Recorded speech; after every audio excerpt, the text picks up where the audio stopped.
Sekarang seluruh pasukan konsentrasi semua di Monas dalam rangka mengawal kedaulatan rakyat Republik Indonesia. Takbir, takbir, Allahu Akbar. Hari ini seluruh prajurit seluruh Indonesia berkumpul semua di Monas. Oh, darat, laut, udara. Bayangkan tuh.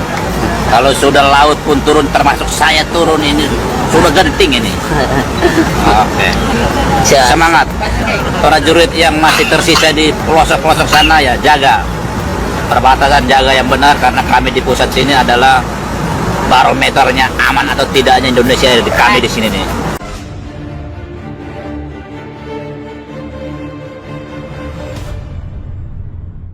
Maklumat TNI untuk rakyat Indonesia. Kapuspen Mabes TNI Maijen Sisriyadi. Salam Komando. Mahasiswa bisa minta bantuan ke Kodam jika ingin didampingi saat gelar unjuk rasa. Kewenangan itu sudah bukan lagi milik Panglima TNI Marsikal Hadi Cahyanto. Kami dilatih untuk berperang, untuk melumpuhkan lawan, untuk membunuh lawan, tapi kami punya hati nurani. Kami tidak dilatih untuk membunuh rakyat, untuk membunuh mahasiswa. Kami ada karena kami menjaga rakyat, kami menjaga NKRI. TNI adalah anak kandung rakyat, rakyat adalah ibu kandung TNI. Bravo TNI. Jazakumullahu khairan kasiron.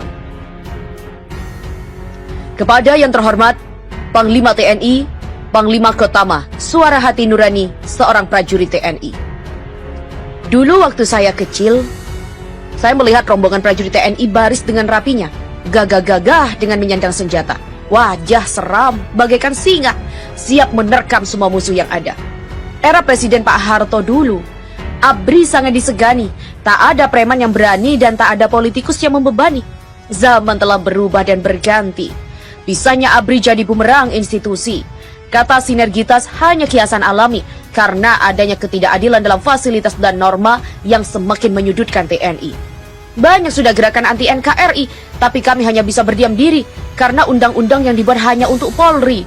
Tugas kami dikebiri dengan olah bahasa orang intelek yang tak berhati. GAM, RMS, OPM, dan PKI. Semua sudah menyusun kekuatan dan mulai beraksi. Tapi lagi dan lagi hanya disingkapi sebagai kriminalisasi karena mereka bukan separatis negara, tapi hanya kelompok preman yang membawa senjata. Tapi dikala preman kota di tiap sudut gang beraksi, dikatakan itu sudah basi. Geng motor yang selalu membantai katanya itu tak perlu disingkapi. Anehnya, dikala Muslim membawa sorban dan menggemakan takbir serta solawat dikatakan kelompok yang berkedok agama. Sudah banyak orang pintar kebelinger di era ini, membuat undang-undang yang tak berarti hanya mengebiri segala tugas TNI. Kami selalu digembleng di lembah, gunung, dan hutan. Tidur beralaskan rumput, beratapkan langit dan cahaya rembulan. Menu kami hanya mie instan. Keluarga kami tinggalkan. Untuk apa semua ini kami lakukan? Hanya untuk melindungi tumpah darah Indonesia. Tapi sekarang hanyalah mimpi. Senjata kami hanya sebagai hiasan dan pajangan di pameran. 8 wajib TNI yang ke-7 hanya ucapan.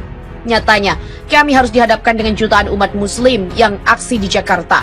Mereka hanya membawa sorban dan tak bersenjata, menggemakan keagungan Tuhan Yang Maha Esa. Kita sudah tunduk pada aturan yang punya wewenang keamanan negara. Semua tugas kita sudah diambil perannya. Dengan bahasa itu, keamanan negara. Bukan lagi sebagai kedaulatan negara, hanya bahasa itu adalah keamanan negara. Singa yang dulu mengaum bergema, sekarang menjadi singa ompong yang hanya jadi bahan caci maki. Oleh mahasiswa, oleh preman, dan oleh politikus-politikus tak berhati. TNI sudah tak ada artinya, karena media sibuk dengan berita penggerbekan dan pencitraan. Masyarakat sudah gundah gulana melihat TNI hanya berdiam diri. Mereka tidak tahu problema di dalamnya. Karena semua terbentur oleh aturan. Jangan salahkan rakyat bila bertanya, tugas kita itu apa? Semoga kita sebagai prajurit sejati akan selalu tabah menghadapi ujian ini. TNI lahir dari rakyat dan akan selalu berjuang dengan rakyat. Kami rindu sosok pemimpin yang tegas melantangkan kata, basmi, serbu.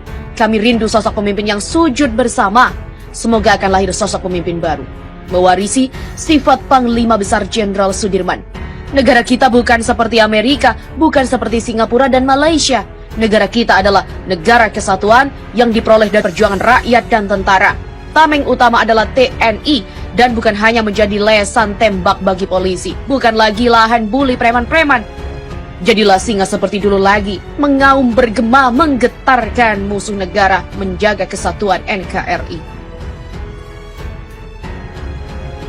Blessing in disguise. M. Rizal Fadilah. Blessing in disguise, terjemah sederhananya adalah keuntungan tersamar. Sesuatu yang mungkin awalnya dianggap buruk ternyata mengandung kebaikan. Sesuatu yang didapat di luar dugaan atau tidak direncanakan. Bahasa agaminya adalah min haitsu la yahtasib. Peristiwa politik kini khususnya soal RUU haluan ideologi Pancasila adalah hikmah di tengah bencana. Ada blessing in disguise bagi bangsa Indonesia dari skandal ini. Sekurangnya 4 hal. Yang pertama adalah yang biasa teriak-teriak saya Pancasila, ketika Pancasila diganggu ternyata diam saja. Ini kaum munafikun. Kedua, umat Islam yang biasa dipojokkan anti Pancasila justru kini terbukti yang berada paling depan dalam membela Pancasila. Ketiga, umat Islam menjadi bersatu, MUI, NU, Muhammadiyah, Persis, DDII, dan lainnya satu sikap. Kekuatan umat tergalang baik pusat maupun daerah. Keempat, terkuak platform perjuangan PDIP yang dapat melemahkan atau potensial mengubah dan membahayakan Pancasila. Ada Trisila dan Ekasila. Awalnya tentu percaya diri PDIP sebagai pengusul untuk dapat melalui proses tahapan menuju RUU tanpa hambatan. Mayoritas fraksi DPR bisa dilobi. Saat ketuk palu di paripurna yang dinilai cacat hukum pun tidak ada yang protes, mulus saja. Setelah menjadi RUU barulah menggelombang aksi protes. Berbagai pernyataan sikap dikeluarkan oleh elemen-elemen masyarakat. Penolakan luar biasa masif. Isu RUU beraroma PKI dan komunisme terus menggema. PDIP kalang kabut menjadi tertuduh. Pandangan agama, blessing in disguise adalah kebenaran yang sesuai dengan rencana Allah. Artinya, makar manusia yang belum tentu terrealisasi dan berantakan. Wa makaru wa makarallah, wallahu khairul makirin. Mereka punya makar dan Allah punya makar pula. Dan Allah lah sebaik-baiknya pembuat makar. Quran Surat Ali Imran 54. RUU HIP sejak awal adalah makar itu. Namun Allah tunjukkan ada akan makarnya. Kini terbukti makar Allah sedang berjalan. Kita akan melihat betapa hebat Allah membuka kedok makar manusia. Allah itu sebaik-baik membuat makar atau rencana. Blessing in disguise bagi orang beriman adalah bukti-bukti. Umat Islam sepanjang berjuang keras di jalannya, maka akan ada banyak menerima blessing in disguise. Oleh karenanya, pada bidang apapun di samping melakukan langkah kalkulatif mengikuti hukum sebab akibat, namun mesti mendapatkan dan kejar pula karunia Allah yang tak terduga melalui sebab perjuangan yang berani dan sungguh-sungguh. Walladzina jahadu fina lanahdiyannahum subulana. Dan mereka yang bersungguh-sungguh berjuang di jalan Allah, maka pasti Allah akan membukakan jalan-jalannya. Quran Surat Al-Ankabut 69. Nasrun minallah wafatun qarib. Pertolongan itu dari Allah dan kemenangan pun dekat. Quran Surat Asy-Syaff ayat 13. Tuduhan makar dilawan dengan narasi makar pula. Narasi yang dilakukan oleh penguasa untuk membungkam kritis umat Islam atas upaya menolak RUU HIP adalah dengan memainkan narasi tuduhan makar kepada umat Islam, ormas dan tokoh-tokoh Islam. Jangan sampai narasi kian berkembang dan umat Islam dibungkam. Saat ini, tokoh mereka mulai menghembuskan isu makar kepada kita. Maka umat Islam harus jeli juga memainkan narasi yang sama. Kalau kita dituduh makar, maka mari sama-sama posting di Twitter, FB, dan lainnya dengan narasi makar adalah merubah ideologi negara Pancasila dari 5 sila menjadi 3 atau 1 sila. Serukan kepada semua umat Islam tagar ini dengan memosting ramai-ramai narasi ini. Karena makar sesungguhnya adalah merubah ideologi negara. Apabila Islam dituduh radikal, maka buat narasi tandingan. Radikal sesungguhnya adalah upaya mengganti ideologi negara Pancasila dari 5 sila menjadi 3 atau 1 sila. Jika tuduhan penguasa adalah teroris, maka dilakukan narasi balasan. Teroris adalah upaya mencoba merubah ideologi Pancasila secara terang-terangan. Kita selama ini lemah di counter isu.